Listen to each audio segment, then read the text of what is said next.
welcome back to DestinyLove TV. We have some healing going on around here. Mind, body, soul, and spirit. Am I right about it? And we're inspiring each other because every time you stop by my channel to hear what I have to say, it inspires me greatly. And we have a whole lot of, well, you know, love over here. I want to talk to you today about self-care and whether or not your no means no.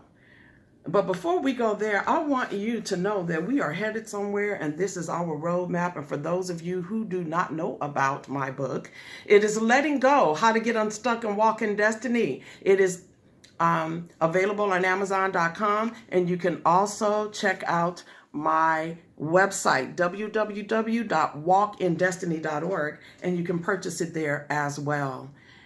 Anytime you come on to hear me, I'm asking that you would hit the thumbs up, which is a like, and that you would subscribe and hit the bell so you know when I'm coming on. And share it with somebody who may need it or somebody you think that you'd like to have it. So, how do you say no? Is it like this?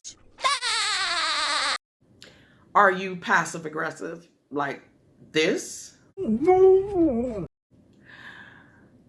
Or are you clever with it? Like that? Or perhaps maybe you are just straight up with yours, you know what I mean? And just raw with it like that. To the no, to the no, no, no, no. Hell, no, no, to the no, no. Hell to the no, no, no. Is that what you do? Are you passive aggressive where you say one thing but you do something differently? Do you run and hide? Is your no a solid no? Or do you keep saying no when they ask you, can you pick up the kids? Can you drop off the kids? Can I borrow some money? Can you do this? Can you do that? Matter of fact, do you have a minute? And we say no. But we do it anyway, right? You know what that is? That's betraying ourselves.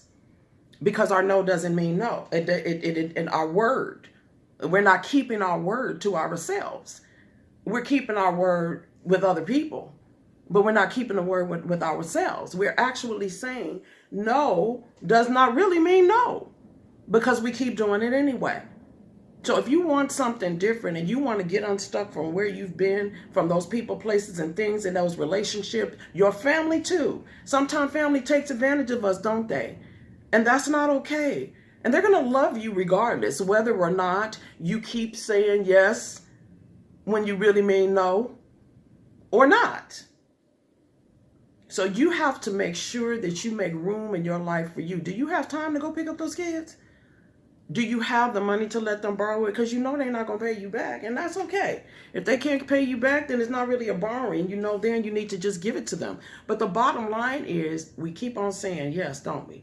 When we're shaking our head no, and we're going and throwing the cover up over our heads, and even pointing and saying, I see you, but I can't do it this time, and we do it anyway. That's not okay. Because where's the time you need for you? There's going to be a day of judgment that comes down for my son when he becomes a man and asks me what happened. And then I had a fear that he was going to die. I kept having these dreams. Right. And, you know, the dreams, he was always absent in the dreams, or he died in the dream. Like he reached age 13 and then he died right there. Or he died as a child and then his body evolved to age 13.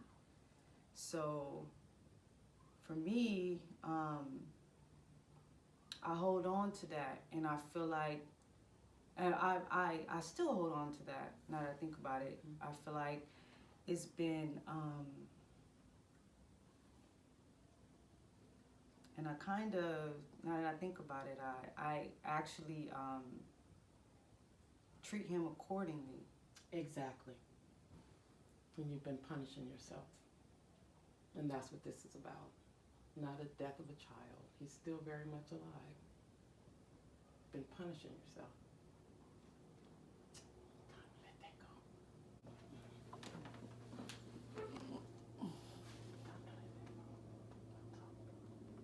So the first thing that we have to do is say no to our past and no to those nagging, controlling, punishing thoughts. So I'd like to introduce you to one of the advocates for WID, as well as a supporter of DestinyLove TV. Let's listen to her perspective on self-care. So, yes, letting go, it is a form of self-care. And so people are not always clear about what is exactly self-care. Self-care is taking care of oneself. It's like really simple. You take care of oneself in all areas. That's physically, mentally, emotionally, and spiritually. When someone's letting go, that's a form of self-advocacy. It's actually like self-compassion. And so, self-care is looking at having boundaries and the ability to say no, and having your no mean no, having no be a complete sentence. It's a form of doing the work, like when someone's letting go and they are looking at people, places, or things that are triggers for them, realizing what makes you angry, what makes you sad, what makes you frustrated. The media has convinced us so that self-care is, taking a bubble bath and getting a massage. Those things are great. I love them. But it's really deeper than that. It's going and getting underneath the surface and healing ourselves from within, not looking at all of the externals. Now, don't get me wrong. Sometimes, like a mom who's working and has kids, for them to take that bubble bath, that is a form of self-care. But just let's not forget that we have to get into those deep core issues and get some resolution in order to actually provide self-care for ourselves so that we become thriving individuals and not just surviving day to day. So, do you have a self-care plan? What are those things that fill you up? We always hear people refer to how you get on an airplane and you need to put on your own oxygen mask first before you do it for your child or before you help your neighbor. Well, it's the same thing with self-care. We can't pour from an empty cup.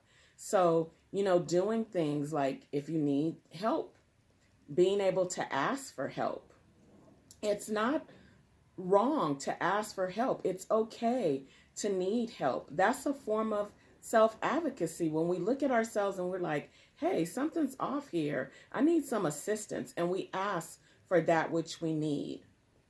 And so I would encourage everyone to figure out what they're going to do for self-care and what that looks like. If you need to see a counselor, if you need to do a group like letting go, if you need to journal, if you need to exercise, those are all forms of self-care. And so I encourage you this week to look and see, what can I do for myself? Because you know what? You're worth it and you deserve it.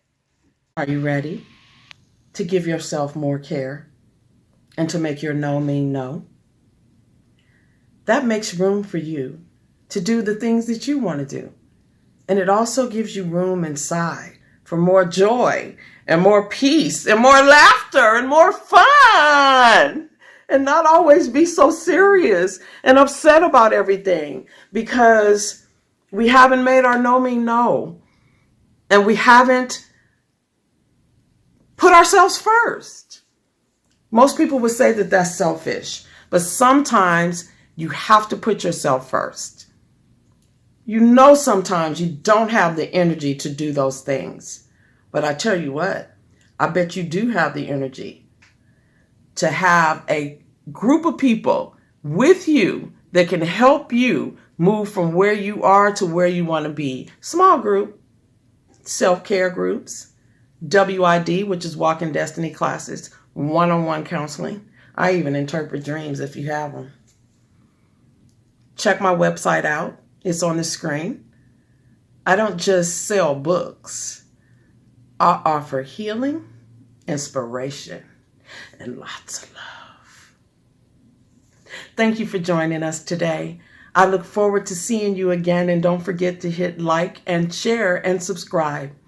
And remember, you are tenacious. You are strong. You are confident. Breathe in that confidence and exhale that doubt, and love on yourself. Take care of yourself and make your no mean no, like this. Hell to the no, to the no, no, no, no. See you next time. We love you.